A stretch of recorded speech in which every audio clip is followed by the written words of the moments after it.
Very good evening friends. आप सभी का एक बार फिर से टेक्नोराइज में स्वागत है। दोस्तों, आज हम लोग हमारे फाइनेंस का जो पार्ट है उसी में से एक हमारा पार्ट है overview of financial control over stores expenditure. Financial control over stores expenditure आज का हमारा टॉपिक है। आज हम इसको पढ़ेंगे। ठीक है। तो जो हमारे जो स्टोर्स कहते हैं ना, स्टोर्स, रेलवे का जो स्टोर्स है उससे रिलेटेड जो क्वेश्चंस वगैरह आते हैं उसके बेसिक्स हम जरा देखेंगे। ठीक है। तो बेसिक्स हमारे क्लियर हो जाएंगे तो इसके बाद में जब हम लोग जो क्वेश्चंस वगैरह एग्जाम के देखेंगे तो हमारे लिए उनको समझना जरा आसान हो जाएगा। ठीक है। तो स्टार्ट करते हैं। तो सबसे पहले तो स्टोर्स एक्सपेंडिचर में जो स्टोर्स है इसकी डेफिनेशन स्टोर्स की और इसकी क्या अहमियत है, what is the important, what is the scope, इसके बारे में बात होगी। तो क्या कहा जा रहा है? The term stores includes The term stores includes the full range of materials. The term stores includes the full range of materials from basic consumables like paints, lubricants, and track and signaling hardware जैसे कि rails, points and point signals etc. to large capital items. Large capital यानी कि पैसे ज्यादा लगते हैं जिसमें, ठीक है ना, अच्छा amount. Large capital example diesel spares, loco electric loco component etcetera. ठीक है। तो क्या कहा? The term stores include full range of material, यानी कि छोटी से छोटी जो है, ऐसा कहते हैं ना कि एक कील भी होगी, एक अगर खीला भी होगा वो भी इसके अंदर इंक्लूड होगा, और बड़े से बड़े जो कंपोनेंट्स होंगे वो भी इसमें इंक्लूड होगा। यानी कि तो ये ब्रॉड रेंज, जितने भी मटेरियल हमारे रेलवेज में लगते हैं सारी चीज आएगी। इसलिए कहा the term stores includes the full range of material from basic consumable items to large capital items, ये सारे इसके अंदर कवर होते हैं। ठीक है। अब क्योंकि इतने डिफरेंट टाइप्स ऑफ मटेरियल है, तो कुछ बेसिक कंज्यूमेबल्स है, कुछ लार्ज कैपिटल आइटम्स है, कुछ फ्रीक्वेंटली यूज होने वाली चीज है, कुछ रेयरली यूज होने वाले आइटम्स है, कुछ सेफ्टी आइटम्स होंगे, कुछ नॉन सेफ्टी आइटम्स होंगे। तो इनके ऊपर फाइनेंशियल कंट्रोल रखना बहुत जरूरी है। फाइनेंशियल कंट्रोल मतलब कि दो चीजें आ गई इसके अंदर। सिर्फ और सिर्फ फाइनेंस पे कंट्रोल रखना ही नहीं है, लिमिटेड या लिमिटेड तो नहीं कहेंगे, ऑप्टिमम बजट में जो चीज बहुत अहमियत की होगी, इंपॉर्टेंट होगी, समय पर अवेलेबल हो जाए, और जिन चीजों की ज्यादा आवश्यकता नहीं है या कभी कभार आवश्यकता लगती है, उनका ओवर स्टॉकिंग भी ना हो जाए। यानी जैसे हम कहते हैं ना कि पैसे फंसा के नहीं रखना है हमें, पैसे को रोल रोल होते रहने देना है। ठीक है। तो यहाँ पर डेफिनेशन हो गई। फिर आगे क्या कहा? Financial control entails monitoring, regulating and optimizing expenditure on these items. Financial control entails monitoring, regulating and optimizing expenditure on these items, ensuring that, क्या जरूरी है यहाँ पे? ensuring that every rupee spent aligns with approved budgets, prudent procurement and operational needs। है कि नहीं? यानी कि एक एक रुपये जो खर्च किए गए हैं वो एक प्रॉपर अप्रूवल चैनल के थ्रू पास हो, और जो प्रोक्योरमेंट होगा बिल्कुल प्रूडेंट हो, यानी कि आवश्यकता अनुसार हो, उसके अंदर किसी भी प्रकार की फिजूल खर्ची ना हो, एंड रिक्वायरमेंट ऑपरेशनल नीड्स के हिसाब से हो। तो इन चीजों को ध्यान में रखते हुए जो हमारा जो है ना स्टोर्स एक्सपेंडिचर के ऊपर फाइनेंशियल कंट्रोल रखा जाता है। मकसद इसका यही है। ठीक है। The financial control entails monitoring, regulating and optimising expenditure on these items, ensuring that every rupee spent aligns with approved budgets, prudent procurement and operational needs. What are the significance? तो क्या कहा सिग्निफिकेंस में? Stores expenditure can be a major component of working expenses. जो हमारे working expenses लगते हैं इसके अंदर एक मेजर कंपोनेंट हमारा हो सकता है स्टोर्स एक्सपेंडिचर। है कि नहीं? यानी कि जब तक कैसा कहेंगे कि जैसे कि अगर हथियार नहीं तो सैनिक लड़ेगा कैसे? तो जो हमारा जो डेली वर्किंग में जो हमारे हमारे बेयर मिनिमम रिक्वायरमेंट जो मटेरियल है, स्टोर्स आइटम है, अगर वो चीजें नहीं हो तो हम काम कैसे करेंगे? तो जरूरी है। तो इसमें अच्छा खासा बोलते हैं ना कैपिटल लगा हुआ होता है। इसलिए कहा stores expenditure can be major component of working expenses. इसलिए जरूरी है कि efficient management can yield significant cost savings, prevent stockouts and uphold reliability in train operation. Efficient management, that's why क्या कहा? Efficient management can yield significant cost savings, इसलिए efficient management से क्या होगा, अच्छा खासा कॉस्ट सेविंग हो सकता है। प्रिवेंट स्टॉक आउट, देखिए कॉस्ट सेविंग एक तो इकोनॉमी की बात हो गई, कॉस्ट सेविंग होना चाहिए ना, जबरदस्ती पैसे खर्च ना करें। लेकिन दूसरा क्या कहा, प्रिवेंट स्टॉक आउट, ये उससे ज्यादा इंपॉर्टेंट है। यानी ऐसा नहीं होना चाहिए कि कोई चीज हमें जरूरी थी, वो चीज खत्म हो गई। Prevent stock out and uphold reliability in train operation, है ना, ट्रेन ऑपरेशन बिल्कुल स्मूथली चले। ठीक है, तो ये रिक्वायरमेंट्स है। ओके, फिर आगे क्या कहा जा रहा है, poor stores management, poor stores management में lead to excess inventory. Poor stores management से क्या होगा, एक्सेस इन्वेंट्री होगा ना, इससे क्या हो जाएगा, टाइंग अप कैपिटल, यानी वही मैंने कहा ना, हमारे आम भाषा में क्या है, पैसे फंसा के रखना। अगर स्टोर्स मैनेजमेंट हमारा बराबर नहीं होगा तो एक्सेस इन्वेंट्री, यानी कि जिन चीजों की आवश्यकता नहीं होगी वो भी पड़ी हुई होगी, है कि नहीं, तो पैसे आपके फंसे रहेंगे। एंड या तो ये होगा कि जो चीजें नहीं चाहिए वो पड़ी है स्टोर में, भरी पड़ी है, और दूसरा हो सकता है स्टॉक आउट्स। स्टॉक आउट्स यानी कि जो आवश्यकता की चीज है वो नहीं है, जिससे क्या होगा, delaying maintenance and repairs, delaying maintenance and repairs. अभी आप किसी भी शॉप में चले जाएं, किसी भी शॉप में चले जाएं, तो जो शॉपकीपर होता है वो इस चीज पर प्रॉपर ध्यान रखता है कि भाई मेरे पास रिसोर्सेज, जो बजट मेरा है जिसमें से मुझे शॉप रन करना है, मेरे पास ये इतने इतने रिसोर्सेज है। फिर उसको पता होता है कि कौन कौन सा आइटम किस किस सीजन में जो है उसकी डिमांड होती है, अकॉर्डिंगली वो अपने रिसोर्सेज को प्लान करता है। ठीक है, अगर वो इस प्रकार से करेगा कि कोई पर्टिकुलर आइटम बहुत ज्यादा क्वांटिटी में मंगा लेगा कि नहीं भाई सीजन का टाइम है, ये चीज तो बिक जाएगी, और अगर वो चीज नहीं बिकती है तो वो उसकी एक्सेस इन्वेंट्री होती है। अब वो सीजन निकल गया, वो सीजन साल में अगले साल, वो अगले साल आने वाला है, एक साल तक उसके पैसे पड़े रहे, उतनी पैसे भी फंसे रहेंगे, साथ में उतनी जगह भी ऑक्यूपाई करके रखेगा, आप नया आइटम भी स्टॉक नहीं कर पाओगे। इसी प्रकार से बिल्कुल बिजनेस का टाइम है, उसी टाइम पे मटेरियल नहीं है, प्रोडक्ट नहीं है, तो क्या होता है, जो है बिजनेस हैम्पर होता है। अब यहाँ तो हम रेलवे में सर्विस सेक्टर में है, तो यहाँ पे हमारे लिए क्या कहा कि अगर एक्सेस इन्वेंट्री है तो भाई कैपिटल फंसा है, एक प्रॉब्लम ये।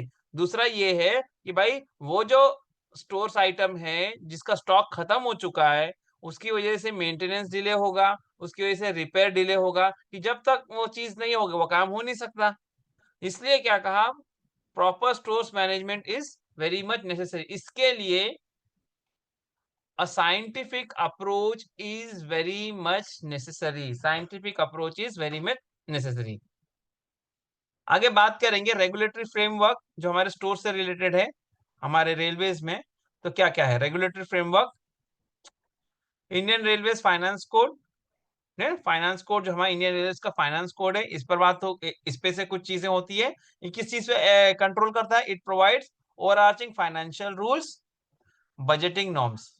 इंडियन रेलवे फाइनेंस कोड से आपको फाइनेंशियल रूल्स क्या है, बजटिंग नॉर्म्स, ये एक एस्पेक्ट हो गया। दूसरा कहा इंडियन रेलवे स्टोर्स कोड, अब स्टोर का मटेरियल आइटम स्टोर तो क्या है, डिटेल्स प्रोक्योरमेंट प्रोसेस, भाई प्रोक्योरमेंट का प्रोसेस क्या हो, किस प्रकार से क्लासिफिकेशन हो, स्टोर अकाउंटिंग, डिस्पोजल किस तरीके से होगा मटेरियल का, इस बारे में बात होगी।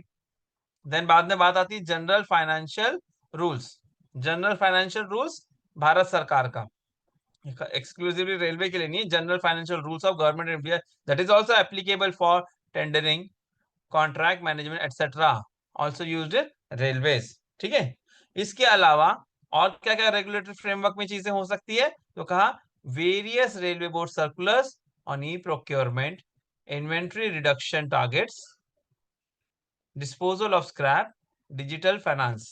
ठीक है, अभी आप लोगों ने देखा होगा कि हमारे आसपास में अभी हर साल जो है, अभी क्रिसमस गुजरा थोड़े दिन पहले, क्रिसमस से एक महीना पहले यानी नवंबर के महीने में आप देखते होंगे बड़े बड़े जो मॉल्स हुआ करते हैं, बड़े बड़े जो स्टोर्स हुआ करते हैं, वहां पर ब्लैक फ्राइडे करके एक सेल होती है ना। थोड़ा सा मैं इसको आउट ऑफ कॉन्टेक्स्ट लेके जा रहा हूँ, लेकिन मुझे कुछ आपको सिखाना समझाना है।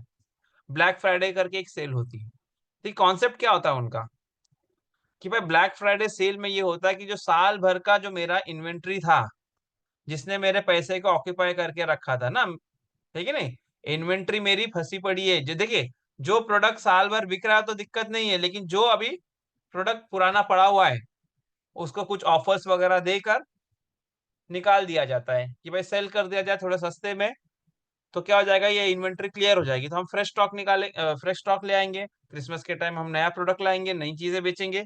इस प्रकार से ये कॉन्सेप्ट होता है, ग्लोबली ये चलता है। ऐसे ही यहाँ पे मैंने वो एग्जांपल आपको दिया, वैसे यहाँ पर है कि हमारा जो टारगेट क्या होता है कि हमारा इन्वेंट्री हमको ज्यादा नहीं रखना है, इन्वेंट्री रिडक्शन टारगेट, इन्वेंट्री ज्यादा नहीं रखना है, बल्कि मनी को रोल होते रहने देना है कि नहीं? उसको रोल होते रहने देना है, यानी बिजनेस चलते रहना चाहिए, बिजनेस स्टॉप नहीं होना चाहिए। एक पर्टिकुलर प्रोडक्ट हमने बहुत सारा लेके रखा है इन एंटिसिपेशन की भाई ये बिक जाएगा या इसकी रिक्वायरमेंट होगी, ये फुल ये तो कंज्यूम हो जाएगा, बट वो कंज्यूम नहीं हो रहा है, तो आपका स्टॉक उसने जो है उतना जो है कैपिटल टाई करके रखा है, टाई अप करके रखा है ना, एक्सेस इन्वेंट्री, तो इन्वेंट्री रिडक्शन टारगेट हो।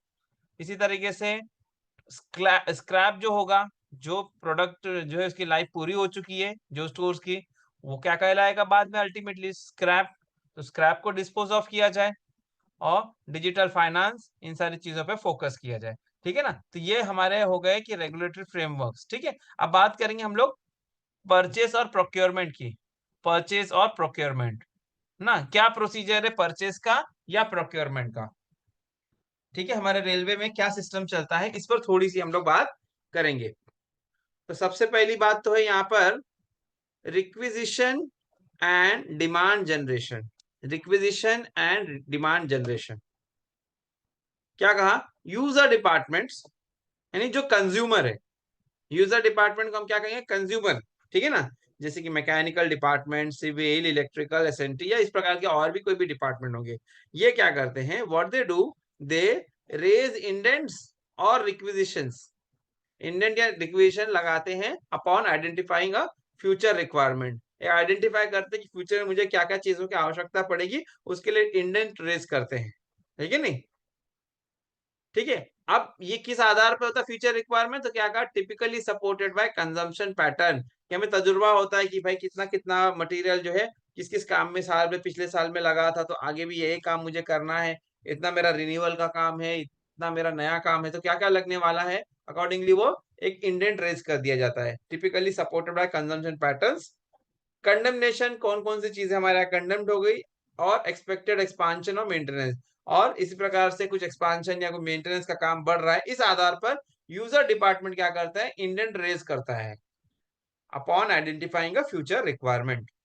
ठीक है, फिर फाइनेंस डिपार्टमेंट क्या करता है उस पर, the finance department checks budget allocation. Finance department budget allocation check करते हैं, है कि नहीं, कैपिटल एक्सपेंडिचर है कि रेवेन्यू हेड है, हाँ, और क्या कहता है, it endorses the demands financial validity ना, और क्या कहते हैं, एंडोर्स करते हैं demands financial viability, whether whatever the demand the user department has put up, whether it is financially viable, valid और नॉट, ये कौन करता है, ये फाइनेंस डिपार्टमेंट। यूजर डिपार्टमेंट अपनी रिक्विजिशन देते हैं, अपने इंडेंट प्लेस करते हैं कि भाई ये चीजें मुझे चाहिए, ये चीजें मुझे चाहिए, बट इसको आगे ये कौन करते हैं, आगे की चीजें मैंने जैसे कि आपको बताया, तो बजट एलोकेशन वगैरह ये सब ये जो है जो भी होगा, बजट एलोकेशन, कैपिटल फंड कितना है, रेवेन्यू हेड क्या है, और ये जो डिमांड रेज की गई है किस हेड में जाएगी, तो उसके financially weather it is valid और नॉट, इसको फाइनेंस डिपार्टमेंट एंडोर्स करते हैं। अब बात करते हैं हम लोग मेथड्स ऑफ प्रोक्योरमेंट। प्रोक्योरमेंट के क्या क्या मेथड्स हमारे रेलवे में चलते हैं। जब हमने जीसीसी पढ़ा था, है जीसीसी 2022, उस टाइम पे हमने इसको बहुत डिटेल में लिया हुआ है दोस्तों, लेकिन क्योंकि यहाँ पर फिर से एक बार ये उसी का पार्ट है, फाइनेंस में भी ये सब चीजें हैं, और जीसीसी तो बहुत ज्यादा डिटेल में हमने पढ़ा था, तो यहाँ पे क्योंकि ये चीजें आई है तो इस पर मैं थोड़ा सा रोशनी डालते हुए आगे बढ़ेंगे हम लोग। मेथड्स ऑफ प्रोक्योरमेंट, क्या कहा, open tender. What is meant by open tender, क्या कहा, पहला कहा ओपन टेंडर है, इसके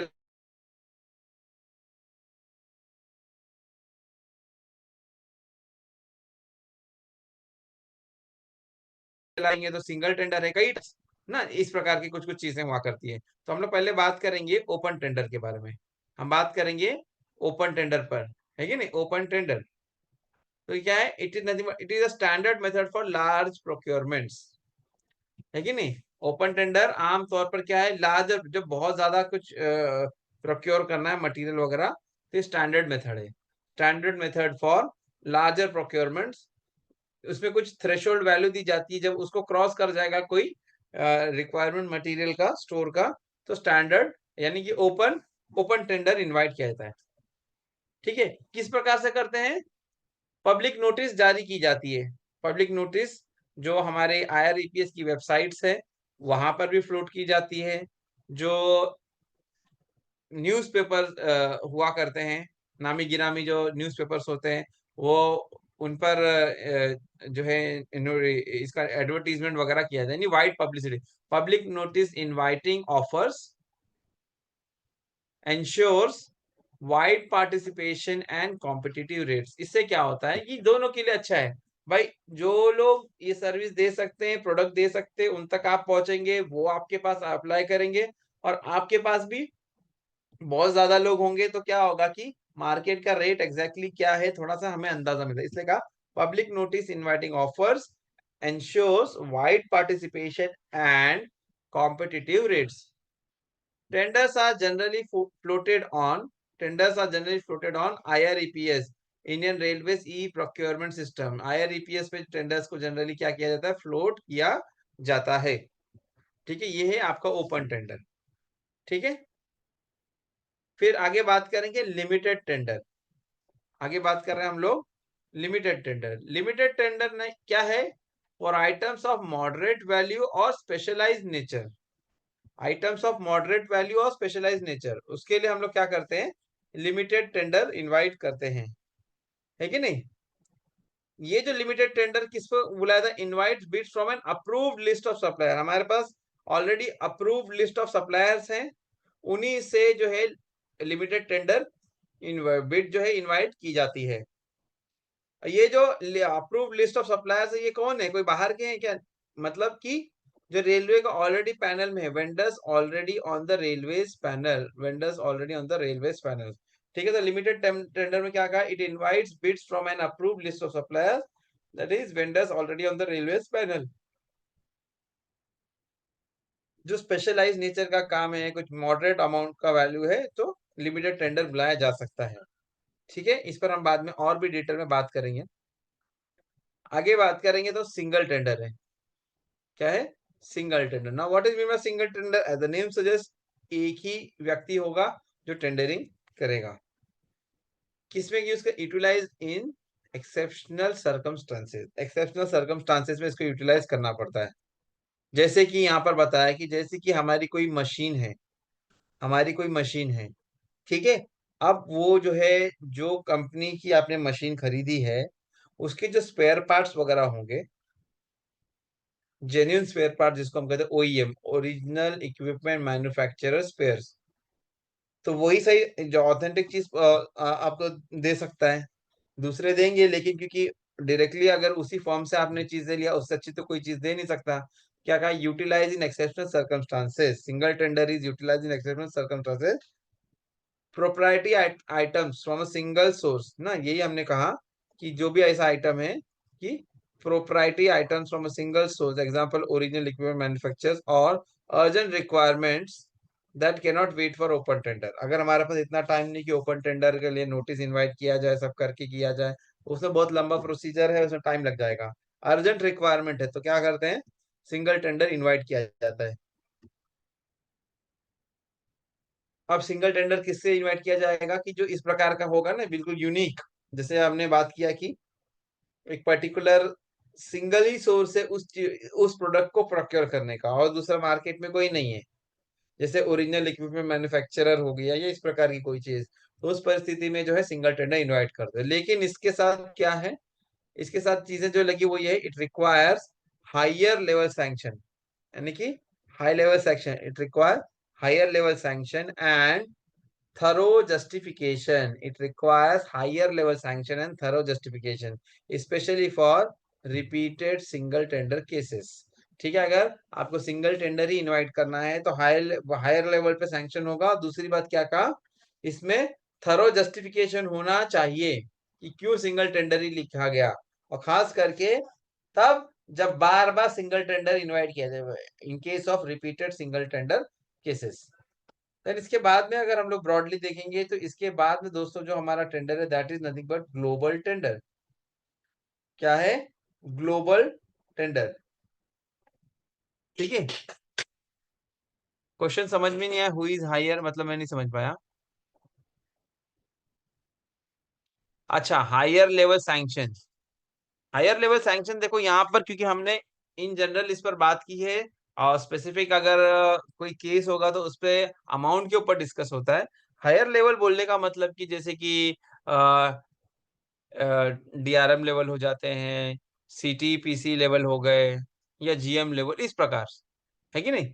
ये अब वो किस चीज के बारे में बात हो रही है उसके ऊपर डिपेंड करता है, लेकिन बोलने का मतलब क्या है कि सिंगल टेंडर है तो जैसे आपके जे ग्रेड ऑफिसर होते हैं, जूनियर स्केल, सीनियर स्केल, वहां पर ये चीजें नहीं होगी, है हायर लेवल पर होने वाली है। ठीक है, अब नेक्स्ट हम बात करते हैं ग्लोबल टेंडर। नेक्स्ट हमारा क्या है?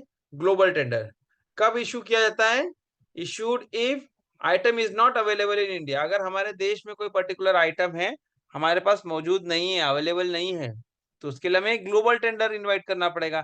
या फिर अगर अवेलेबल है, if global competition is essential to ensure quality and price advantage. या फिर दूसरी परिस्थिति ये है कि अगर ग्लोबल कंपटीशन जरूरी है उस पर्टिकुलर प्रोडक्ट के लिए, ताकि हमको प्राइस एडवांटेज हो और बेटर क्वालिटी की चीजें मिले, तो ग्लोबल टेंडर हम लोग इनवाइट करते हैं। नेक्स्ट इज रेट कॉन्ट्रैक्ट्स और रनिंग कॉन्ट्रैक्ट्स। ठीक है, अब ये एक्चुअली टाइप्स ऑफ टेंडर हमारे हो गए, ये आगे का पॉइंट है। क्या कहा जा रहा है? रेट कॉन्ट्रैक्ट्स और रनिंग कॉन्ट्रैक्ट्स। रनिंग कॉन्ट्रैक्ट्स क्या कहा? Common for frequently use items with stable demand. Rate contracts यानी आइटम रेट कॉन्ट्रैक्ट जिसको हम लोग बोलते हैं, इसे उसका रेट इतना इतना है, आपका जितना मटेरियल होगा अकॉर्डिंगली रेट हो जाएगा, है कि नहीं? It is common for frequently use items with stable demand. तो रेट कॉन्ट्रैक्ट या रनिंग कॉन्ट्रैक्ट इसके लिए करते हैं common, it is common for frequently use items with stable demand. The purchase agreement is for a The purchase agreement is for a specified period at fixed rates, ensuring continuity of supply without repetitive tendering. क्या कहा? The purchase agreement is for a specified period at fixed rates. ना, कोई एक specified period होता है और rate उसका fix होता है कि नहीं? इससे क्या होता है? Ensuring continuity of supply without repetitive tendering. यानी कि अगर क्वांटिटी बढ़ भी जाती है तो रीटेंडरिंग नहीं करनी पड़ेगी और सप्लाई आपको आसानी से मिलता रहेगा। तो purchase agreement is for specified period at fixed rate, यानी पर्टिकुलर पीरियड तक के लिए एक रेट फिक्स होगा, उसके हिसाब से जो भी क्वांटिटी हो गया अकॉर्डिंगली विल बी पेड। तो ये हो गया हमारा रेट कॉन्ट्रैक्ट या running contract. The purchase agreement is for specified period at fixed rates, ensuring continuity of supply without repetitive tendering. Next हमारा है दोस्तों GEM। What is it? शायद आप लोगों से कई लोगों ने जानते भी होंगे इसके बारे में। GEM is nothing but government e market place. Government e market place यानी कहने का मतलब क्या है? कहने का मतलब ये है कि भारत सरकार द्वारा एक मार्केट प्लेस ऑनलाइन बनाई गई है जिसको हम लोग GEM कहते हैं, गवर्नमेंट ई मार्केट प्लेस। इसमें क्या होता है कि जो भी चीजें हमें चाहिए, है कि नहीं, अब ऐसी चीजें जो मार्केट में अवेलेबल है, ठीक है, तो मार्केट में यहाँ वहां जाके मैं टेंडरिंग करने से अच्छा मैं अपनी रिक्वायरमेंट जाऊंगा, GEM में जाऊंगा, गवर्नमेंट ईट मार्केट प्लेस में जाऊंगा, और वो वहां पर बहुत सारे प्रोडक्ट्स डिफरेंट वेंडर्स द्वारा लिस्टेड होंगे, ठीक है ना? तो उन्हीं में से जो मुझे लगेगा सुटेबल है वहां से प्रोक्योर कर सकता हूँ। तो क्या है? GEM government e market place for certain categories. Indian railways also procures through GEM specially for common use goods, जैसे कि ऑफिस स्टेशनरी, IT इक्विपमेंट ना, इस प्रकार की चीजें। तो for certain categories Indian railways also procures through GEM specially for common use goods, office stationery, IT equipment etcetera, aligning with central government directives to boost transparency. Aligning with aligning with central government directive to boost transparency. उसके लिए government e market place है। बहुत आसान है ये GEM, अगर आप लोगों ने इसको यूज किया होगा कभी तो। बेसिकली नॉर्मल जैसे वेबसाइट्स होती है इसी प्रकार से ये होती है। अब आप वहां पर बहुत सारे वेंडर्स हो, वो जो प्रोडक्ट आपको चाहिए वो आपको दिखता रहता है। है कि नहीं। तो आप उसके स्पेसिफिकेशंस वगैरह ले लेंगे और जब आप इंडेंट वगैरह प्लेस करेंगे, रिक्वेशन प्लेस करेंगे, तो इसका रेफरेंस दे सकते हैं कि ये चीज चाहिए, ये स्पेसिफिकेशन के साथ में चाहिए। इसलिए कहा for certain category Indian railway also procures through GeM specially for common use items aligning with central government directory to boost transparency. ठीक है, नेक्स्ट आगे बढ़ेंगे हम लोग। Tendering process and evaluation. Tendering process and evaluation, ठीक, तो क्या कहा जा रहा है? Tender publication. टेंडर पब्लिकेशन कहाँ पर? होस्टेड ऑन IREPS और मेजर न्यूज़पेपर्स। ठीक है, तो टेंडर का publication Indian railway e procurement system पर या फिर मेजर न्यूज़पेपर पर टेंडर पब्लिकेशन होगी। Specific bid submission window is provided, यानी कि स्पेसिफिक बिड सबमिशन विंडो का मतलब क्या हुआ?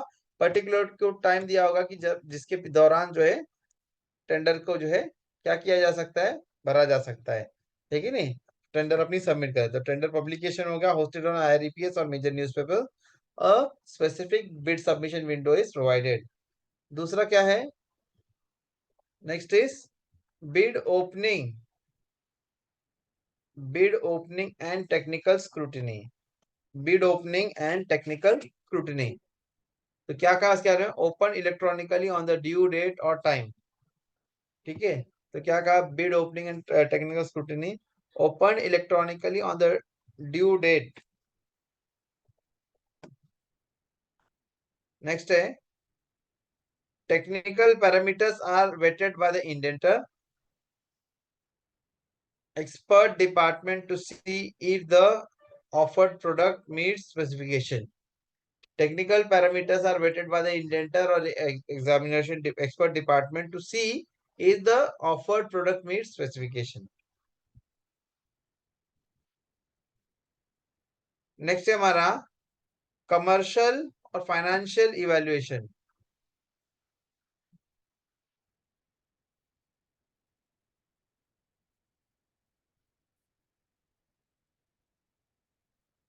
ठीक है,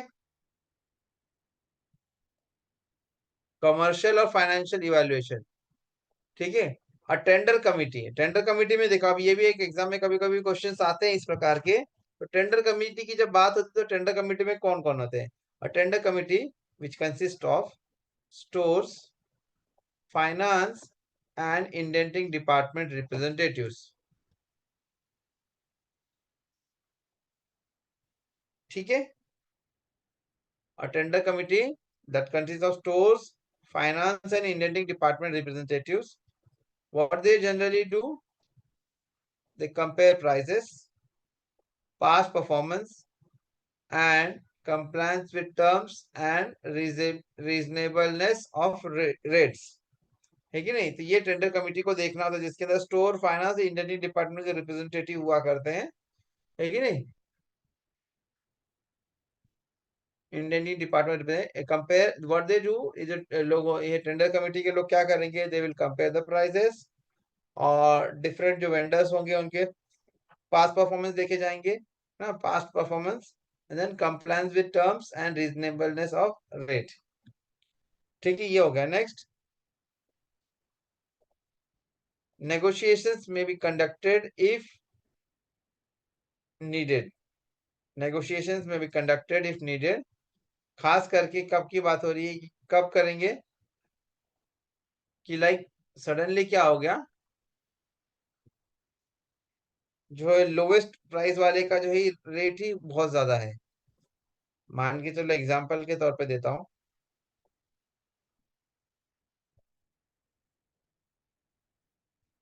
ठीक है, ये समझो मेरा सेक्शन है। ठीक है, अब यहाँ पर क्या है कि डिफरेंट, कैसे मैं बताऊं आपको, वेंडर्स अलग अलग लोगों ने अप्लाई किया है। ठीक है, लेकिन इन्होंने क्या किया है, सब लोगों ने जो है ना सबसे यानी रेट हायर साइड ही रखा है। यानी जो L1 है, जो सबसे मिनिमम प्राइस है, उसने भी रेट बहुत ज्यादा कोट करके रखा है। तो उस टाइम पे नेगोशिएशन की जा सकती है। Negotiations may be conducted if needed, especially L1 price is unreasonably high और इन सिंगल टेंडर केसेस। ठीक है, नेक्स्ट है हमारा परचेस ऑर्डर। ठीक है, आपने क्या क्या स्टेप्स कर लिए? टेंडर पब्लिकेशन हो गया, that bid opening and technical scrutiny, then commercial financial viability हमने देख लिया। अब हम पढ़ेंगे नेक्स्ट पॉइंट हमारा है, that is purchase order. Purchase order contract issuance. Upon finalisation a formal purchase order or contract is placed. Upon finalization, a formal PO or contract is placed specifying quantity, delivery schedule, inspection clause and payment terms. ठीक है, फिर बाद में क्या कहा? Finance concurrence is mandatory before signing to ensure budget availability.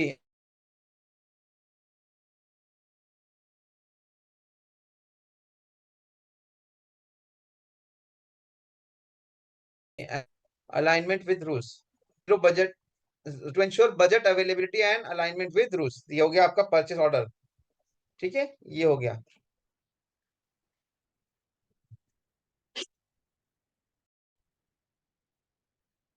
Next हमारा point है inspection receipt and payments. इसी से रिलेटेड चीजें हैं, है कि नहीं, जो हम पढ़ रहे हैं। पॉइंट नंबर 2 जो हम पढ़ रहे हैं bid opening and technical scrutiny में, तो ये हमने इसको देख लिया, टेंडरिंग ना, सॉरी, टेंडरिंग प्रोसेस वगैरह सब देख लिया। अब हमारा आ रहा है इंस्पेक्शन रिसिप्ट एंड पेमेंट। ठीक है, इंस्पेक्शन। इंस्पेक्शन किस चीज का? जो भी मटेरियल हमारे पास जो है वेंडर हमें सप्लाई करता है, तो उसकी निरीक्षण की बात। तो who is going to carry, example दिया है, could be carried out by RDSO, rights और consignee based on the material category. Material category के आधार पे तय होगा कौन इसको जो है देखेंगे, इंस्पेक्शन करेंगे। तो कहाँ could be carried out by RDSO,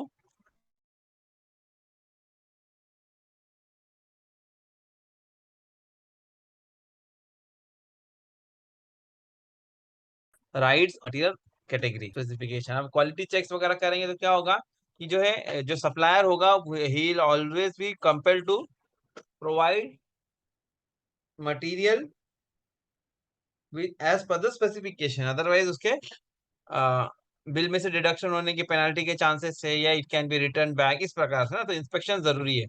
दूसरा पॉइंट हमारा क्या है? Receipt and accounting. Receipt and accounting. The accepted materials are accounted for in stores receive voucher or goods received. The accepted materials are accounted for in stores receive voucher or goods received. The quantity and value reflect in the ledger or ERP system for stock updates. The quantity and value reflect in the ledger or ERP system for stock updates. ठीक है, ये हो गया। तो यहाँ पर आपने accepted material का store receive voucher goods receive के बारे में बात होगी। दूसरा क्या है? क्वांटिटी और वैल्यू, ये लेजर में जो है या ईआरपी सिस्टम में स्टॉक अपडेट में रिफ्लेक्ट होगा। नेक्स्ट है हमारा billing, bill passing and payment. अब प्रोडक्ट आ गया, आपने चेक कर लिया, ले लिया, तो क्या करेंगे? Vendor submit invoices. वेंडर क्या करते हैं? इनवॉइस सबमिट करते हैं। फिर ये जो सबमिट उन्होंने किया, इसको अकाउंट्स वेरीफाई करता है। Vendor submit invoices, account section verifies them against the pay order, PO. और तीसरा हमारा क्या है? Inspection certificate, inspection certificate and store receipt. ठीक है, तो vendor submitted invoices, account section verify करते हैं उनको against the PO, inspection certificate, store receipt वगैरह। ठीक है, अब एक बार वेरिफिकेशन हो गया, once verified, payment is made through IPAS और इलेक्ट्रॉनिक मीन्स। आज के जमाने में आईपास हमारे यहाँ चल रहा है कि नहीं? तो once verified, payment is made through IPAS. GST compliance is also checked. GST compliance भी देखा जाता है, it is also checked.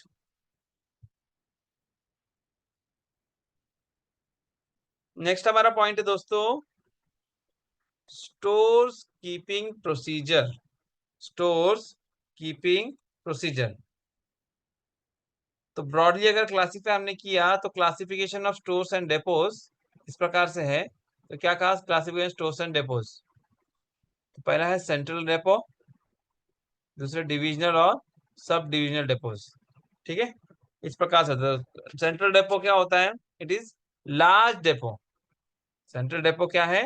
It is nothing but a large depot. Example इन्होंने यहाँ पे कोई कुछ जगहों के नाम, डेपो के नाम दिए, लिलुआ, खड़गपुर, परेल। ठीक है, तो central depot these are nothing but large depots for broad inventory range, है कि नहीं? Large depots for broad inventory range. ठीक है, दूसरा हमारा है डिविजनल और सब डेपोज। ठीक है, तो ये क्या करता है? It caters to local needs. Divisional से ये क्या करता है? लोकल नीड्स को कैटर करता है, like running shades, track maintenance units etcetera. ठीक है, तो central depots and sub divisional या डिविजनल या सब डेपो। ठीक है, अब स्टोर्स को कैसे क्लासिफाई किया जाएगा? Stores are broadly grouped into पहला है कैपिटल स्टोर्स, दूसरा है रेवेन्यू स्टोर्स, तीसरा है सेफ्टी और वाइटल आइटम्स। सेफ्टी और वाइटल आइटम्स। सबसे पहले बात करेंगे हम लोग कैपिटल स्टोर्स की। Large capital intensive items, example bridging girders, track machines etcetera, है ये नहीं? ये बड़े काम है, इसमें अच्छा खासा पैसा फंसता है। तो क्या कहा? Capital stores like large capital intensive items like bridging girders, track machines etc. दूसरा है रेवेन्यू स्टोर्स। दूसरा revenue stores consumables, spares for day to day maintenance. Consumable spares for day to day maintenance, यानी कि revenue में ऐसी चीजें आती है कि जो असेट, देखो कैपिटल में जो कुछ भी होगा आपका एक तरीके का असेट डेवलप हो रहा है, लेकिन यहाँ पे रेवेन्यू में जो आइटम्स हुआ करते they are consumable items. They are consumable items ना, these are consumable spare for day to day maintenance. इसके बाद में आगे हम बात करेंगे तो सेफ्टी और vital items must have adequate stock to avoid operational hazard.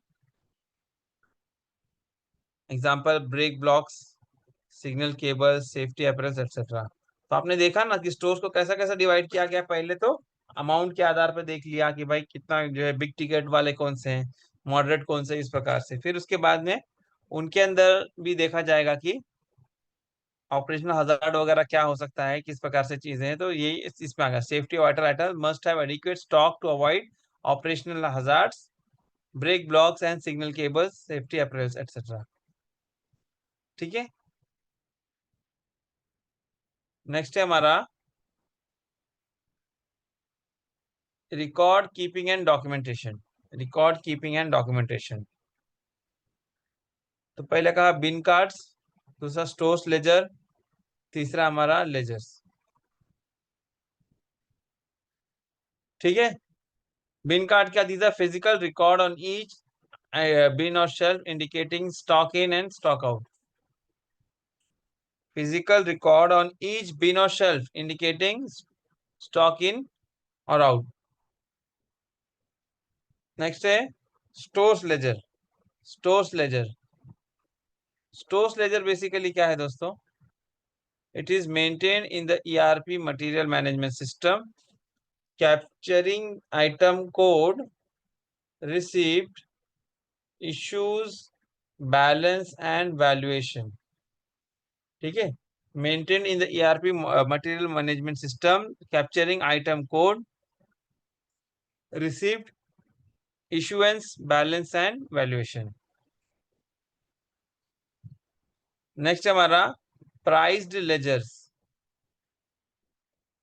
Prize ledgers reflect the financial value of each stock item used by finance to track out total inventory. Price ledger क्या है? It reflect the amount, it reflect the financial value of each stock item. एक एक stock item का financial value पता चलता है। Used by finance to track total inventory cost. It is used to track total inventory cost, यानी ये total जो हमारी इन्वेंट्री है उसमें कितना फर्क पड़ेगा। ये हो गया प्राइस लेजर। नेक्स्ट है हमारा para 3.3, modern warehousing and digitization. Modern warehousing and digitization, ठीक है। ERP, MMIS, material management information. देखो एमएम क्या है, material management information system, MMIS, material management in system, information system ना। Modules enable real-time data on stock levels, consumption of trends and lead times। ठीक है, क्या कहा?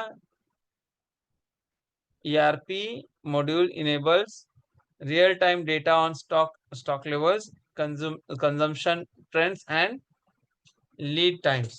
ठीक है। नेक्स्ट क्या कहा? Some depots have begun bar coding.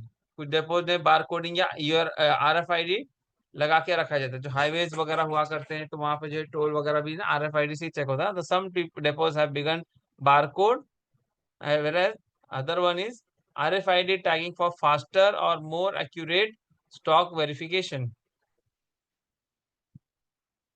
Next है हमारा zero based approach. Zero based approach, periodic review if the certain stock items have become obsolete or if usage patterns have changed drastically।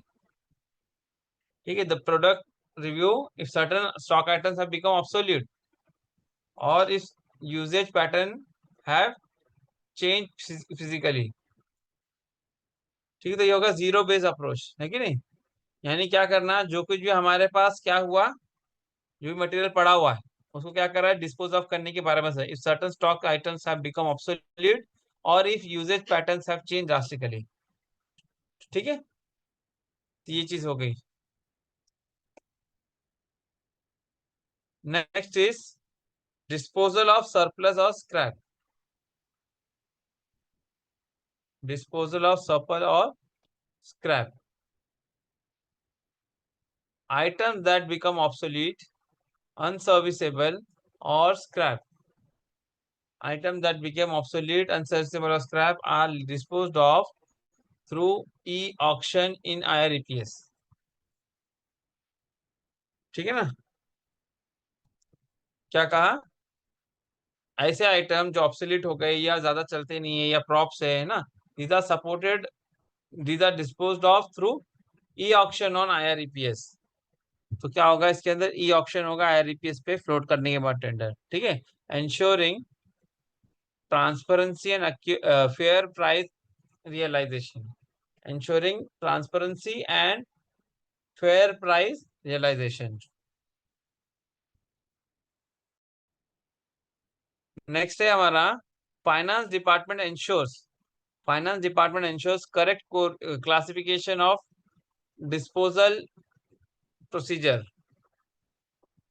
Finance department ensures correct classification of disposal items या products.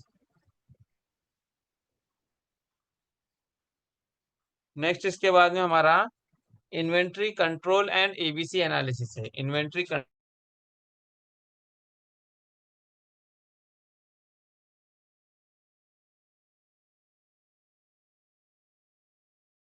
ABC analysis analysis, ठीक है नहीं। तो इसमें क्या क्या चीजें हम लोग इसको जरा देख लेते हैं कि बेसिक कॉन्सेप्ट एक ही है दोस्तों। बेसिक कॉन्सेप्ट एक ही है।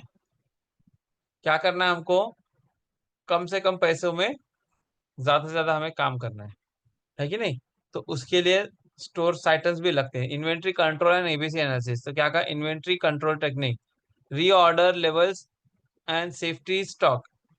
Each item has a set recorder point determined by average consumption rate and lead time, ensuring timely replenishment। ठीक है, each item has a set of reorder point determined by average consumption and lead time, ensuring timely replenishment। ठीक है, sorry. ठीक है, ये हो गया आपका। नेक्स्ट क्या कहा, safety stock addresses demand or lead time variability. Safety stocks addresses demand or lead time variability. Then comes minimum maximum min max system, यानी कि minimum and maximum system. A minimum stock level triggers procurement, a max level prevents overstocking. क्या कहा? A minimum stock, इससे क्या होगा? Stock अगर बहुत कम होगा तो क्या होगा? प्रोक्योरमेंट कम होगा। Minimum stock level triggers procurement, ठीक है ना? स्टॉक लेवल बहुत ज्यादा है। दूसरा होगा maximum level prevents overstocking. Maximum level prevents ओवरस्टॉकिंग,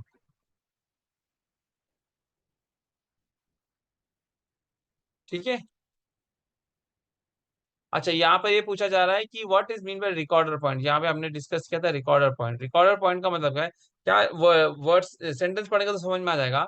each item has a set recorder point determined by average consumption rate and lead time, ठीक है। तो ये क्या है? अभी हमको पता है कि एवरेज कितना कंजम्पशन होता है, उसके हिसाब से क्या करेंगे? रीऑर्डर पॉइंट, यानी हमने एक तय करके रखा कि भैया ये जो है प्रोडक्ट है हमारे पास, इसकी क्वांटिटी अभी इतनी इतनी है, लेकिन एक पर्टिकुलर रीऑर्डर पॉइंट तक, ठीक है। वहां पर क्या करेंगे कि आप वापस से रीऑर्डर, यानी कि उतना मान के चले कि कोई चीज है 100 पड़ी है, और हमारा जो है लीड टाइम वगैरह उसमें लगेगा, ये सब चीजें होने वाली है।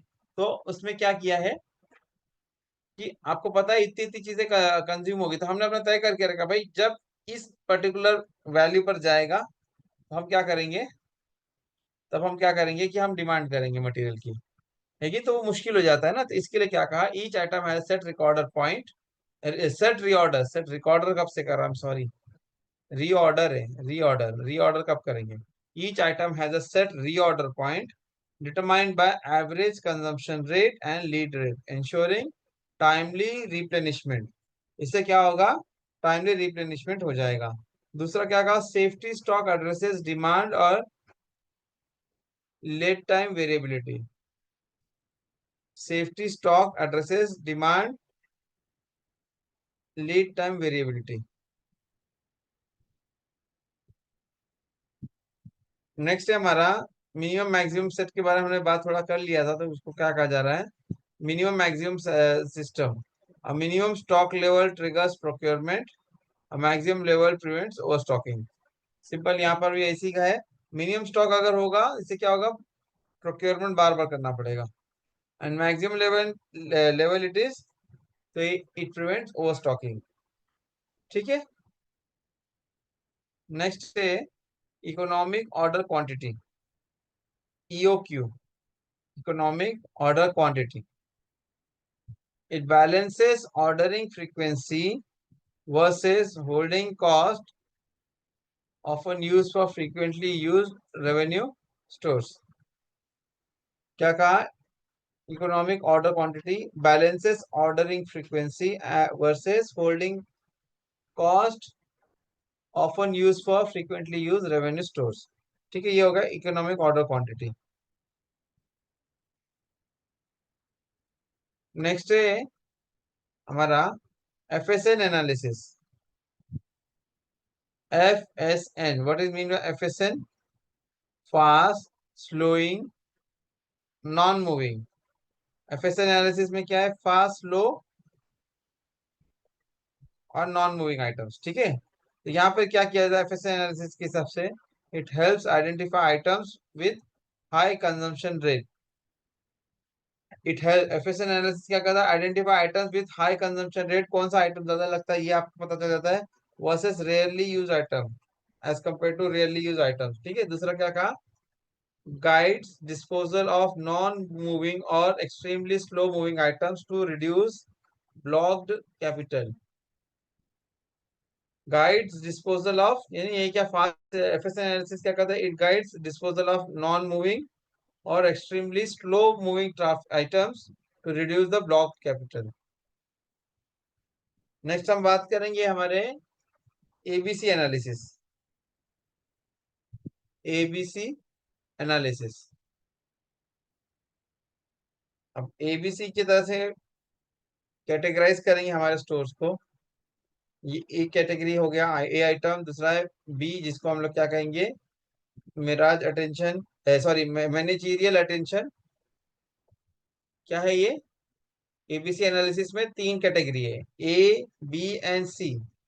सबसे पहला वाला क्या है, ये वो मटेरियल है कि क्वांटिटी इनकी 10 से 15% ही लगती है। क्वांटिटी इनकी ओवरऑल स्टोर में के कंपैरिजन में 10 to 15% ही क्वांटिटी इनकी होगी, लेकिन ये क्या करते हैं, एक बड़ा chunk 70 to 80% of total inventory value इनकी होती है। यानी नंबर्स में कम है या परसेंटेज में कम है, लेकिन जो ओवरऑल इन्वेंट्री होती है उसमें से 70 to 80% पार्ट हमारे टोटल इन्वेंट्री का आइटम नंबर ए में चला जाता है। समझ में आई बात? वापस से रिपीट करता हूँ, ए आइटम वो है कि जिनकी क्वांटिटी अंदाजा बताया कि 10 से 15% के आसपास तक होगी, लेकिन 70 to 80% टोटल इन्वेंट्री वैल्यू इसकी होगी।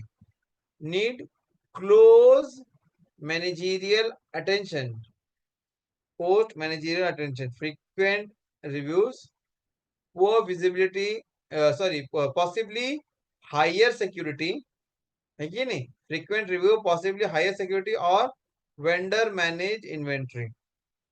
ठीक है, तो ये वो चीजें हो गई जिनकी क्वांटिटी तो बहुत कम होती है लेकिन अमाउंट बहुत बड़ा होता है। ठीक है, दूसरा आइटम हमारा है, नेक्स्ट जो है बी आइटम्स में देख लेते हैं। 20 to 30% क्वांटिटी हो गई आपकी। यहाँ पर क्या है, 15 to 25। ठीक है, सी आइटम्स क्या है, ये वो आइटम है कि यानी इनकी तादाद बहुत ज्यादा होती है लेकिन ये छोटे मोटे item. C items 50 to 60% in quantity, 5 to 10% value होती है इनकी। It has got less rigorous control और सिंपलर रीऑर्डरिंग सिस्टम। ठीक है, तो ए बी सी आपने समझ लिया। ए आइटम वो है कि जो परसेंटेज में बहुत कम होता है लेकिन ओवरऑल प्रोजेक्ट में जो है, या ये प्रोजेक्ट कहेंगे जो स्टोर होगा उसमें उसकी वैल्यू ज्यादा होती है। तो ये हो गया। दूसरा बी आइटम है जो 20 to 30% आसपास में क्वांटिटी हो। और तीसरा क्या कहा, 50 to 60% क्वांटिटी होगी भले, लेकिन इनकी जो है ऑन पेपर वैल्यू होगी वो 5 to 10% ही होगी। तो इसमें क्या है, less rigorous control, simpler reordering system. ठीक है, नेक्स्ट है इम्प्लीमेंटेशन इन रेलवेज। एबीसी के बारे में बात हो रही है। Implementation in railways, identifying major cost drivers, identifying major cost driver, example specialized loco parts, high value signalling modules etcetera. Yes, ए का मतलब यही है, रंजीत जो रंजीत सर बोल रहे बिल्कुल सही, आप यही है कि क्वांटिटी कम होगी लेकिन वैल्यू ज्यादा होगी, है कि नहीं, क्वांटिटी कम होगी लेकिन वैल्यू ज्यादा होगी, उसको हम लोग एक कहते हैं। ठीक है, फिर इसके बाद में आगे बढ़ेंगे इम्प्लीमेंटेशन इन रेलवेज में। Identifying major cost drivers like specialize loco parts, high value signalling module, इस प्रकार से, है कि नहीं, यानी वो एक देखना। दूसरा हेल्थ focus efforts like stock verification, budget oversighting on a smaller subset of high value critical space.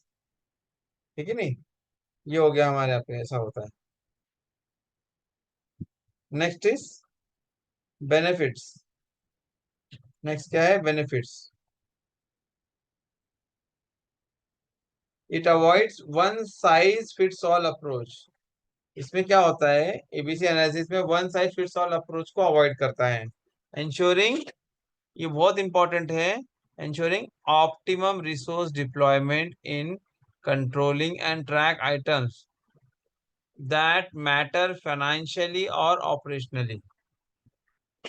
It avoids one size fits all approach, ensuring optimum resource deployment in controlling and tracking items that matter financially or operationally.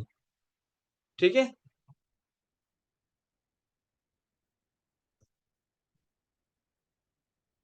इसी तरीके से next हमारा है VED analysis. What is VED? Vital, essential and desirable. Vital, essential and desirable. तो VED analysis में क्या है? देखिए आप अभी, चलो मैं थोड़ा सा इस पर बेसिक रोशनी डाल देता हूँ कि एबीसी एनालिसिस, एफएसएन। अब देखिए ये अलग अलग टाइप्स हो गए ना इन्वेंट्री कंट्रोल में। तो ये सब तो समझ में आ गया आपको, रीऑर्डर लेवल वगैरह हो गया कि एक पर्टिकुलर कंजम्पशन यहाँ तक हो गया तो रीऑर्डर कर देते हैं। ठीक है। फिर इसमें इस चीज का ध्यान रखा जाएगा, इसमें इस चीज का ध्यान रखा जाएगा कि जो सेफ्टी आइटम रहेंगे ना, सेफ्टी आइटम्स जो होंगे वो हमारे जो है ना उस पर ध्यान रखना, ये कभी भी अनअवेलेबल नहीं होना चाहिए। ठीक है नहीं, ये अवेलेबल होना चाहिए। दूसरा क्या कहा, मिनिमम मैक्सिमम, यानी कि एक मिनिमम स्टॉक लेवल पे पहुंचा ना तो क्या कर देना, प्रोक्योरमेंट शुरू हो जाएगा। यानी कि जैसे कि इस प्रकार से बात करें हैं, भाई ये एक आइटम इतना है, अब अगर ये रिड्यूस होके इधर तक आ गया तो हम क्या करेंगे, जैसे ही यहाँ पर हिट करा, जैसे यहाँ पर ये हिट किया, हम क्या करेंगे, we will reorder it. We will what we are going to do, we will reorder. ये कहा each item has a set reorder point determined by average consumption rate and lead time ensuring timely replenishment, ताकि समय पे, यानी कि ये खत्म होते होते उसके पहले फिर से स्टॉक हमारा फुलफिल हो जाए। इसी तरह से कहा safety stock addresses demand lead time variability. Safety stock क्या करता है, और डिमांड और लीड टाइम वेरिएबिलिटी के हिसाब से सेफ्टी स्टॉक हमेशा अवेलेबल होना चाहिए।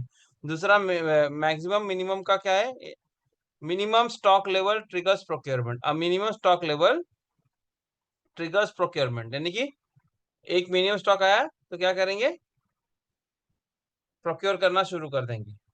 लेकिन साथ में क्या कहा है, एक मैक्सिमम लेवल तक पहुंच गया तो ओ स्टॉकिंग को कंट्रोल करना है। यानी कि दूसरा वाला क्या है, मिनिमम स्टॉक लेवल क्या कर रहा है, minimum stock level triggers procurement, यानी कि वहां तक स्टॉक आया, प्रोक्योरमेंट। इसी तरह से maximum level prevents over stocking, यानी कि भाई इतना आया इसके बाद आप ऑर्डर नहीं करेंगे, ओवर स्टॉकिंग भी नहीं करना है। ये एक टेक्निक हुई। ठीक है। बाद में इकोनॉमिक ऑर्डर क्वांटिटी, यानी यहाँ पर क्या है, फाइनेंस की जब बात आती है इकोनॉमी तो फाइनेंस आ गया। Economic order quantity, it balances ordering frequency versus holding cost. ठीक है ना। तो ऐसी चीजें हैं जो फ्रीक्वेंटली यूज होती है, जिसको revenue store, often use for frequently use revenue stores, often use for frequently use revenue stores के लिए क्या कहा है, balancing order frequency versus holding cost. यानी कि एक पर्टिकुलर लेवल पर आएगा तो मैंने इसको बैलेंस करना है, यानी बहुत ज्यादा पैसे भी फंसा के नहीं रखना है और स्टॉक को भी मेंटेन करके रखना है। Balances ordering frequency and holding cost. फिर बाद में यहाँ पर वैसा ही बताया गया कि देखिए हमारे पास अलग अलग टाइप्स ऑफ स्टोर्स है, we have different types of stores. कुछ जो है फास्ट मूविंग है, कुछ स्लो मूविंग है, कुछ नॉन मूविंग है। ठीक है। अब जैसे आप किसी भी हमारे रेलवे से हटके भी अगर हम लोग बात करेंगे, अगर हम रेलवे से हटके भी बात किए, आम तौर पर हम जाएंगे कोई भी स्टोर की बात करें तो कुछ कुछ चीजें ऐसी होती हैं कि वो तो लोग लेते ही लेते हैं, है कि नहीं। एक एग्जांपल के तौर पे मैं बात करके आपको बताता हूँ। अब अगर मान के चले कि हमारे आसपास में कोई जनरल स्टोर है कि नहीं, वहां हमारे डेली नीड्स की चीजें मिलती है, तो उसमें कुछ चीजें होंगी fast moving item, like bread, milk, और जो आपके क्या कहेंगे डेली नीड्स की जो चीजें होती है, ये तो लोग लेने ही वाले, तो फास्ट मूविंग चीजें हैं। सोप, डिटर्जेंट है ना, वो इस तरीके की चीजें, ये फास्ट मूविंग है। कुछ चीजें ऐसी होगी जो स्लो मूविंग होगी, कुछ चीजें स्लो मूविंग होगी, बिकती है चीज लेकिन फ्रीक्वेंटली नहीं बिकती है कि नहीं। तो स्लो मूविंग चीजें होंगी, वो कभी कभार कोई आती है पार्टी वो मांगती है, लेकिन रखना पड़ेगा कि स्टोर में आपकी सभी चीजें होंगी तो ही तो लोग आएंगे। तो ये हो गया स्लो मूविंग। और तीसरा है नॉन मूविंग। नॉन मूविंग मतलब क्या, रेयरली कभी इस्तेमाल में आ गया तो, या वो स्टॉक फंसा हुआ इस तरीके से।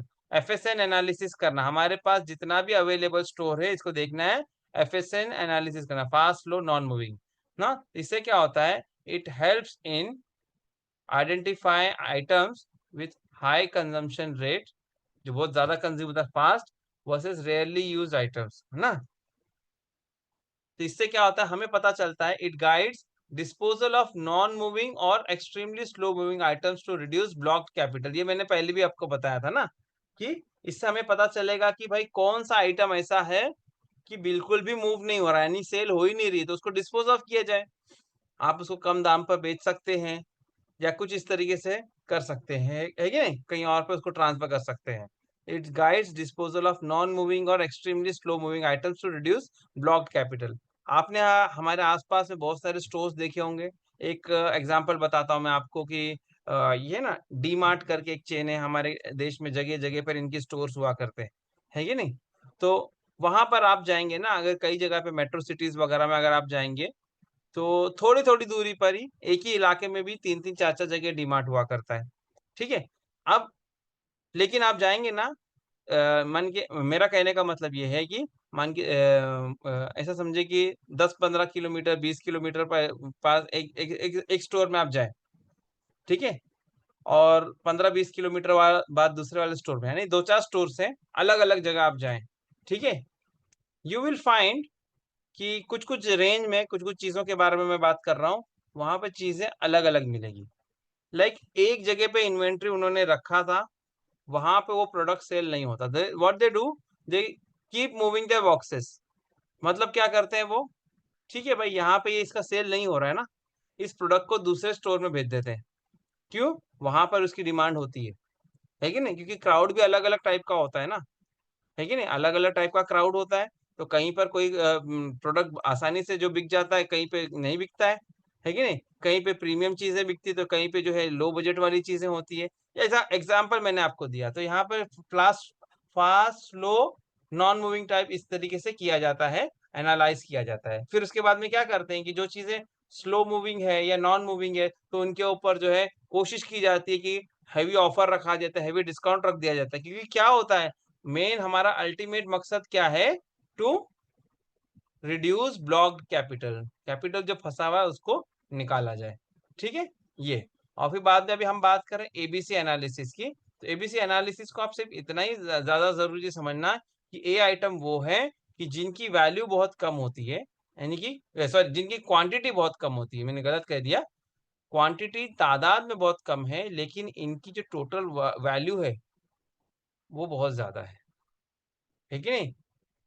क्वांटिटी अगर हम बात करेंगे कि जैसे मेरे स्टोर में बहुत सारी चीजें हैं, तो ए वाला आइटम ऐसा होगा कि मुश्किल से छोटी सी इतनी सी जगह ऑक्यूपाई कर रहा है, ठीक है, इतनी सी जगह ऑक्यूपाई कर रहा है। बट बात करेंगे अगर कॉस्ट वाइज, तो ये 70-80% कॉस्ट सबसे ज्यादा इसी का है। दूसरे हमारे क्या है, 20-30% इन क्वांटिटी। दूसरा क्या है, 20-30% इन क्वांटिटी। इनके बारे में क्या है, इनकी वैल्यू 15-20% तक है। इनकी वैल्यू कितनी है, इनकी वैल्यू 15-20% है। कच्चा पक्का मैं बना रहा हूँ, हाँ। और तीसरा क्या है हमारा, तीसरा क्या है हमारा, that is nothing but C item. C item की बात कर रहे हैं। सी आइटम के बारे में अगर हम बात करेंगे, तो सी आइटम तो ये तो भाई इसने क्या किया है, ये पूरा 50-60% के आसपास तक पूरा का पूरा जो है ना, इसने ऑक्यूपाई कर रखा है। लेकिन जब इसको अगर इन टर्म्स ऑफ मनी हम बात करेंगे, if you talk in terms of money, hardly कुछ ये मैटर करता है। नंबर्स बहुत ज्यादा है, लेकिन पैसे के मामले में अगर बात करेंगे तो बहुत कम होता है। तब अगर हम यहाँ पे फाइनेंस में हमारे लिए सबसे ज्यादा इंपॉर्टेंट मनी है, तो हमारा ध्यान क्या होगा, हमारा ध्यान क्या होगा कि भाई ये जो ए आइटम है, इसको बहुत ही सोच समझ के इस पर इन्वेस्ट किया जाए, बहुत ही सोच समझ के इसके ऊपर यानी कि प्रोक्योरमेंट वगैरह किया जाए। 10-15% ही है, लेकिन इन्वेंट्री पैसे बहुत ज्यादा लग रहे हैं, फंस जा रहे हैं हमारे, है कि नहीं, मनी लॉक्ड अप हो जा रही है। तो क्या कहा, 10-15% ही क्वांटिटी में होगी, लेकिन 70-80% ऑफ टोटल इन्वेंट्री लग जाती है। That is why it needs close managerial attention. इसके लिए जो मैनेजर, जो टॉप ब्रास मैनेजमेंट यानी स्टोर वाले थे, उनका ध्यान इस पर रहता है कि नहीं। इस पर फ्रीक्वेंट रिव्यू करेंगे, पॉसिबली हायर सिक्योरिटी और वेंडर मैनेजमेंट इन्वेंट्री, यानी इस प्रकार से इस पर ध्यान ज्यादा रहेगा। दूसरा आइटम हमारे कौन से हैं, दूसरे आइटम हमारे कौन से हैं, बी आइटम्स है। बी आइटम्स क्या है, इनकी क्वांटिटी 20 to 30% होती है, लेकिन इनकी वैल्यू 15-25% की होती है। इनको पीरियडिकली चेक किया जाता है। तीसरा सी आइटम है, इनकी क्वांटिटी बहुत ज्यादा है लेकिन इनकी वैल्यू बहुत कम है। इसमें बहुत ज्यादा कंट्रोल की जरूरत नहीं है, लेकिन है कि इसमें सिंपलर रीऑर्डरिंग सिस्टम रखा जाएगा कि भाई ये तो प्रोडक्ट आना जाना लगा ही रहता है, तो ये चलता रहे। तो ये हो गया आपका ABC एनालिसिस। ठीक है, अब बात हो रही है इम्प्लीमेंटेशन इन इंडियन रेलवेज। ठीक है ना। Identifying major cost drivers, specialize example specialize loco parts, high value signalling modules etcetera. ठीक है, helps focus efforts like stock verifications, budget oversight on a smaller subset of high value critical spares। है कि नहीं। तो ABC analysis में ये बात हो रही है हमारी कि इससे क्या होता है, it identifies major cost drivers. इससे पता चलता है कि कौन सी चीजें ऐसी है कि जो है हाई वैल्यू चीजें हैं। जैसे एसएनटी सिग्नलिंग मॉड्यूल्स होते हैं, ट्रैक पर हमारे उनके जो डिजिटल एक्सल काउंटर्स हुआ करते हैं, ये सब वो सब चीजें बहुत ही महंगी चीजें हुआ करती है कि नहीं। तो ये है identify major cost drivers, example specialized loco parts, high value signalling modules. दूसरा कहा हेल्प्स फोकस एफर्ट्स। अभी हमारे ट्रैक की अगर हम बात करें, अगर हमने हमने अपने रेलवे ट्रैक की बात की, तो रेलवे ट्रैक की अगर आपने बात की, तो अगर मान के चले पर किलोमीटर ट्रैक की अगर मैंने बात की, ठीक है, तब इसमें रेल हमारी जो होती है, रेल रेल सबसे ज्यादा कॉस्टली है। नंबर्स में अगर बात करेंगे तो ज्यादा नहीं है, 1 kilometre, 1 track kilometre, 1 track kilometre. ठीक है, कंपेयर कर, दूसरे बातें हैं, हम लोग स्लीपर पे आते हैं। तो 1 किलोमीटर स्लीपर डेंसिटी 1660 है, तो 1660 स्लीपर्स होंगे। एक एक स्लीपर का जो रेट होगा वो उसके हिसाब से। तीसरा क्या है हमारा, फिटिंग्स एंड फास्टनिंग्स। नंबर्स उनके बहुत ज्यादा है ना, नंबर्स उनके बहुत ज्यादा है। जितने नंबर ऑफ स्लीपर्स होंगे मल्टीप्लाई बाय 4 कर देंगे, उतनी आरसी आपको लगेगी, उतनी आपको लाइनर लगेगी, और जितनी आपको स्लीपर लगेगी उतनी रबर पैड वगैरह लगे। ये सब क्या है, इनकी क्वांटिटी बहुत ज्यादा है लेकिन वैल्यू बहुत कम है ना। तो ये चीज है बेसिकली। ठीक है, तो health in focus effort, stock verification, budget oversight on a smaller subset of high value critical space.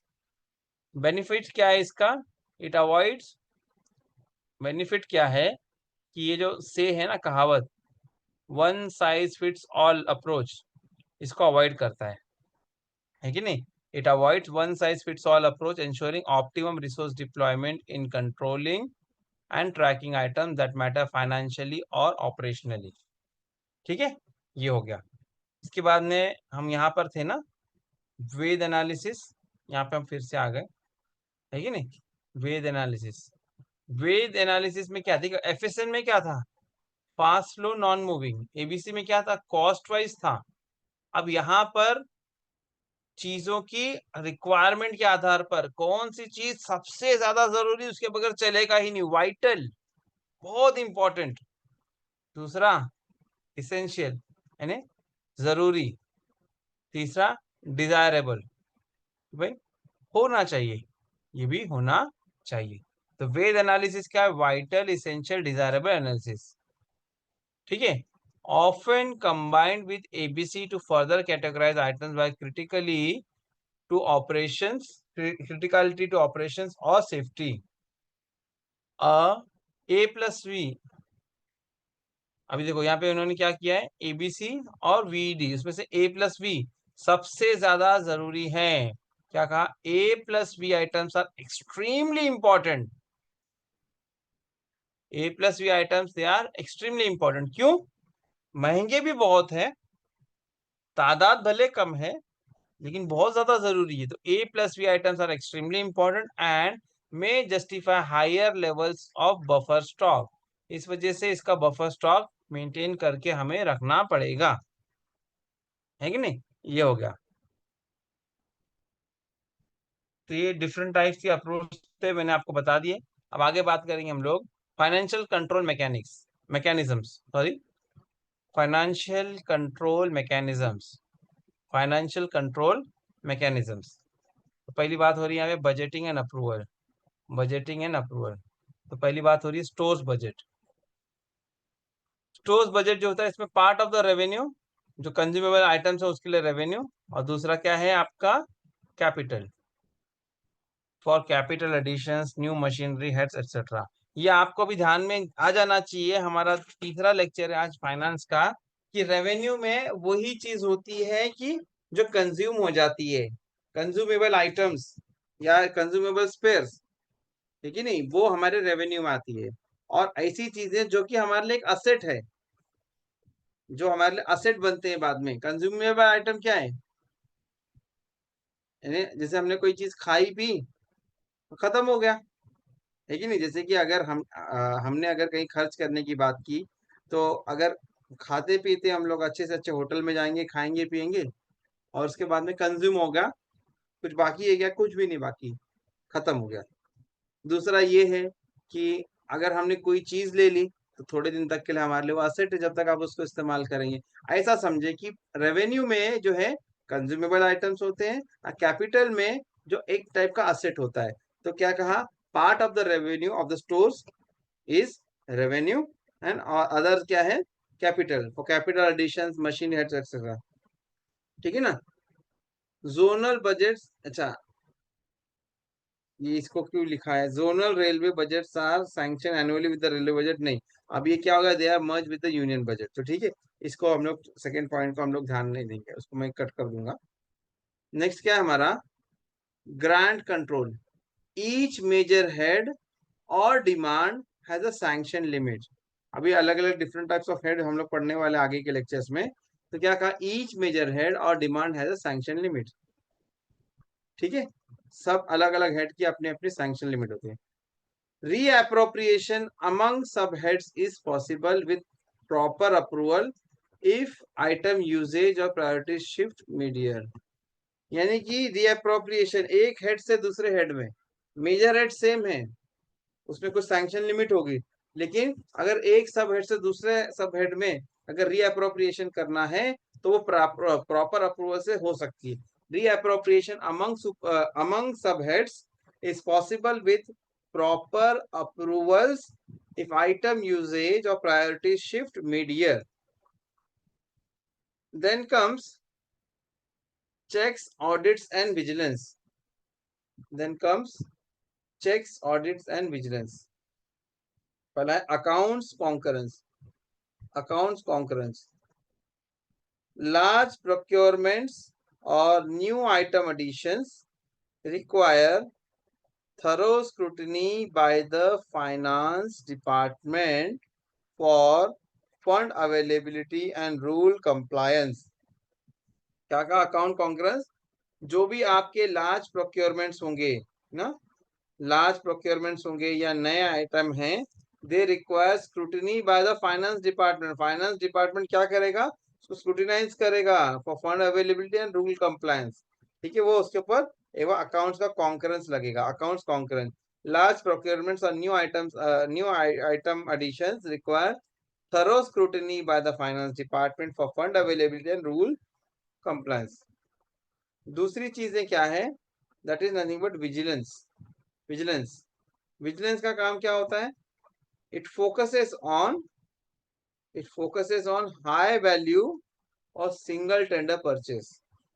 नहीं, जो हाई वैल्यू टेंडर्स होंगे या सिंगल टेंडर होंगे, है कि नहीं, उस पर उनकी निगरानी, उनकी निगाह ज्यादा है। They focus more on that, focuses on high value और single tender purchase, repeated emergency purchases, ensuring no collusive bidding or malpractice। इस पर ध्यान, विजिलेंस क्या करती है, विजिलेंस की निगाह कहाँ होगी, क्या कहाँ है यहाँ पे, it focuses on high value और single tender purchases. High value जो टेंडर्स होगी उस पर निगाह होगी, सिंगल टेंडर परचेस उस पर निगाह होगी, भाई सिंगल ही क्यों दिया जा रहा है। दूसरा रिपीटेड इमरजेंसी परचेस, बार बार इमरजेंसी परचेस किया जा रहा है, तो इसमें ये देखना है कि एंश्योरिंग नो कोलूसिव बिडिंग और माल प्रैक्टिस, कोई किसी प्रकार से माल प्रैक्टिस वगैरह नहीं हो रही।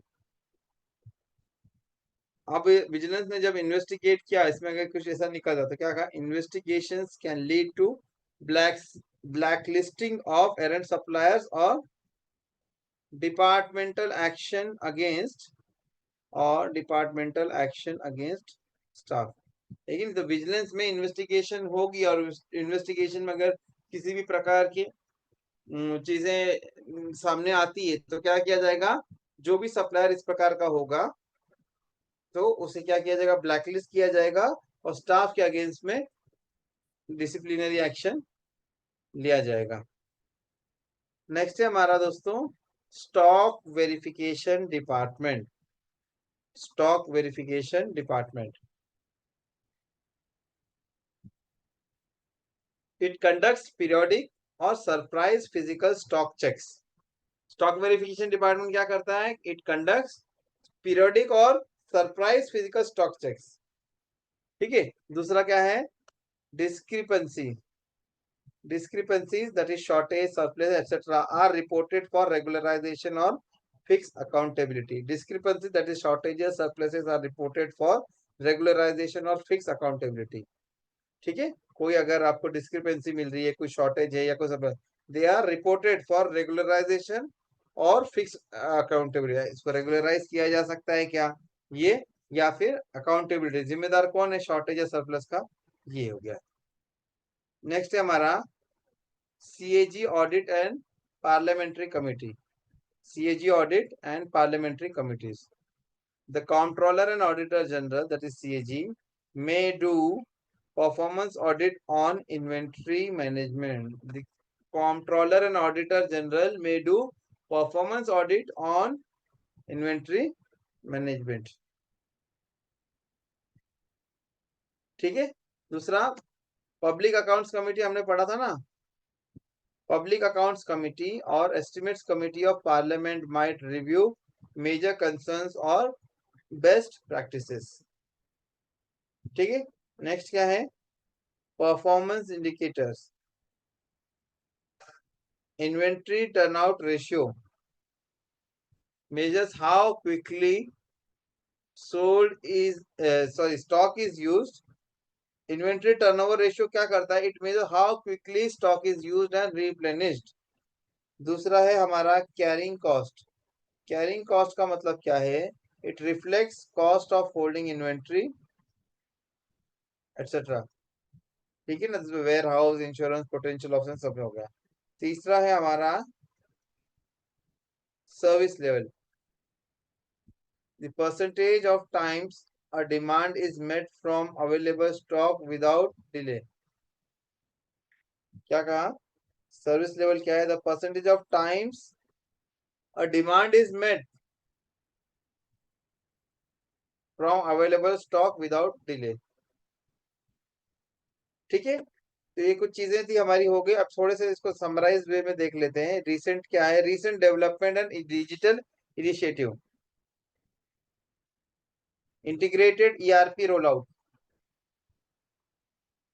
Many zonal railways are adopting integrated material and finance modules that handles end-to-end process from raising an indent to final payment। ये सब कुछ क्या इस पे हो जाएगा, इंटीग्रेटेड ERP रोल आउट पे। ठीक है, many zonal railways are adopting integrated material and finance modules that handle end-to-end processes from raising an indent to final payment।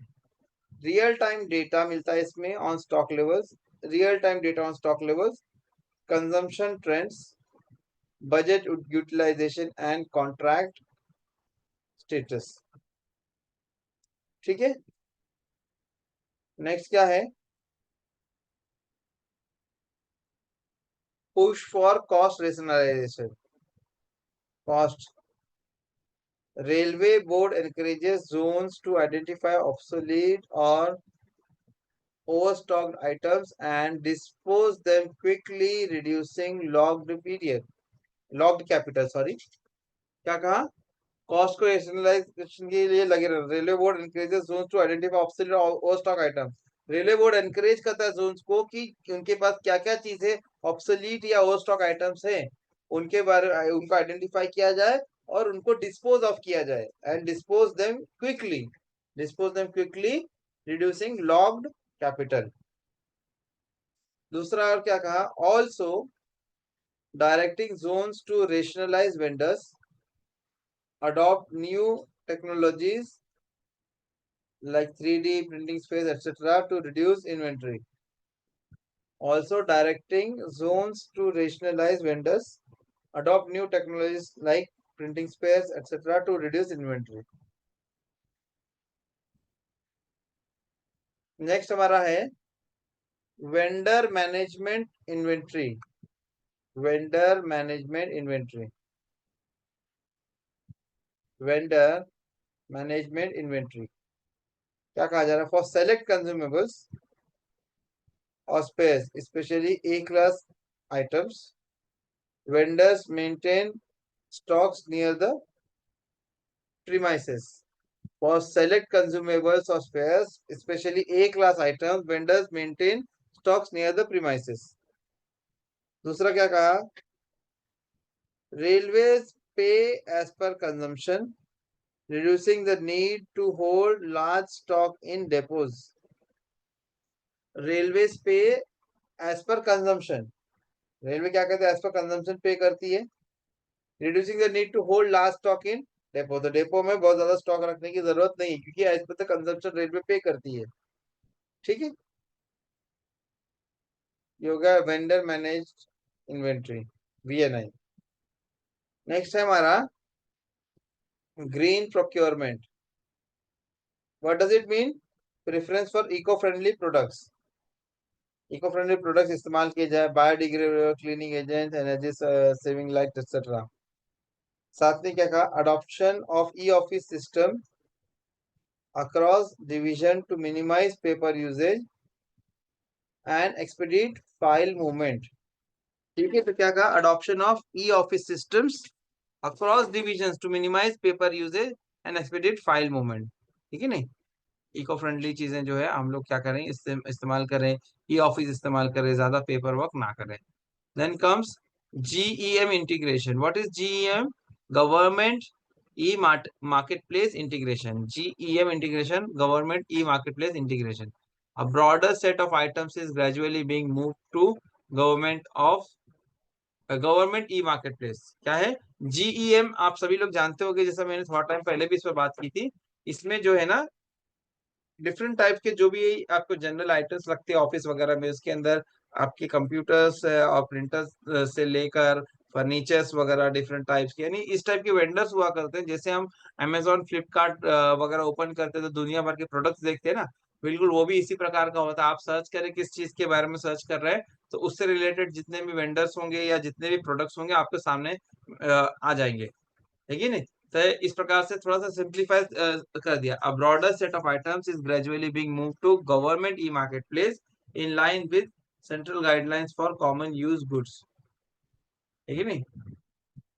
In line with central guidelines for common use goods. ठीक है, इसमें क्या कहा जाए? Some complexities remain due to specialized railway specific spares, but the policy direction is to leverage GEM where possible. ठीक है, आगे बढ़ेंगे हम लोग.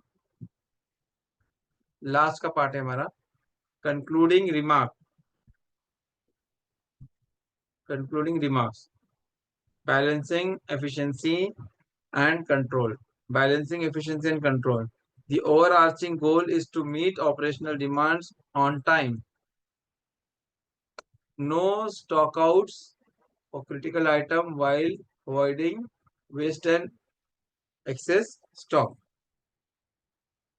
क्या कहा जा रहा है?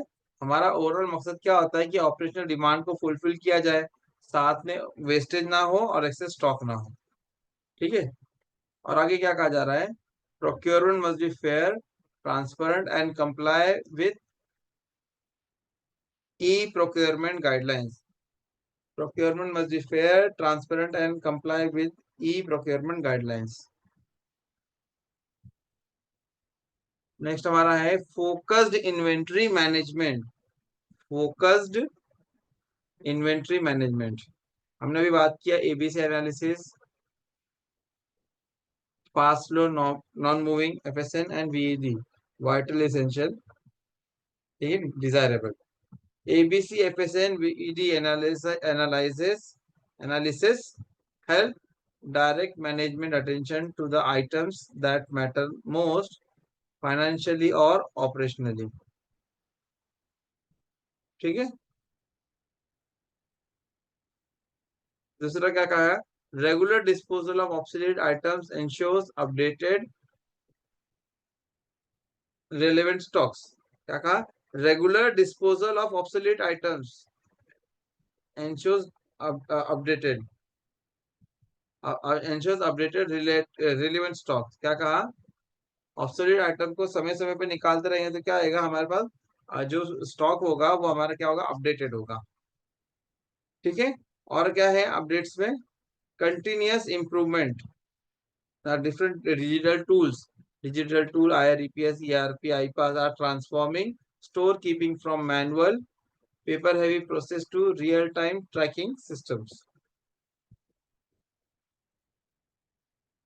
Next है ongoing training of staff in these new systems is critical to harness the full benefit of technology driven approaches. ठीक है। Then comes outcome with robust financial oversight.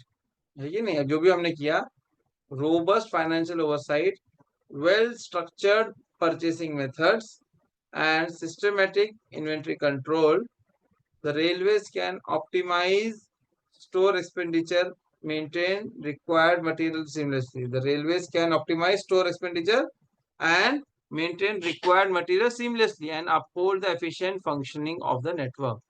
है कि नहीं, बेसिकली यही सारी चीजें हैं, है कि नहीं। तो क्या है आउटकम, बेसिकली हमारा क्या है कि जो भी इतना बड़ा हमारा रोबस्ट जो नेटवर्क है, तो robust financial oversight, well structure purchasing method and systematic inventory control, तो रेलवे क्या कर सकती है, स्टोर एक्सपेंडिचर को ऑप्टिमाइज कर सकती है, maintaining required material seamlessly and upholding the efficient functioning of the network. ठीक है। तो we have completed this part, then store का हमारा जो पार्ट था वी हैव कंप्लीटेड।